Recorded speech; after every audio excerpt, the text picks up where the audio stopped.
Ambiance houleuse à l'Assemblée. Députés de la droite et du Front de gauche ont quitté l'hémicycle après que Manuel Valls a engagé la responsabilité du gouvernement sur le projet de loi Macron au titre de l'article 49.3 de la Constitution, une procédure qui clôt immédiatement le débat. Le texte sera considéré comme adopté à moins qu'une motion de censure contre le gouvernement ne soit adoptée d'ici la fin de la semaine, une hypothèse très improbable. Peine de mort confirmée pour l'ex-président égyptien Mohamed Morsi. L'ancien dirigeant destitué il y a 2 ans par l'armée était jugé pour des violences durant la révolte de 2011. Un verdict qui illustre une nouvelle fois la volonté du pouvoir d'éradiquer l'opposition islamiste. Un peu plus tôt, le même tribunal a condamné Mohamed Morsi à la prison à vie pour espionnage. Des verdicts susceptibles d'appel.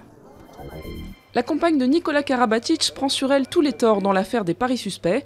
Géraldine Pillet a affirmé que la star française du handball n'était pas au courant de son intention de parier sur le match Cesson-Montpellier en 2012, une rencontre présumée truquée. Les motivations de la jeune femme, le jeu, l'appât du gain, a-t-elle déclaré à la barre du tribunal correctionnel de Montpellier. En tout, 16 prévenus comparaissent pour escroquerie ou complicité d'escroquerie. Ils encourent 5 ans de prison et 375 000 € d'amende.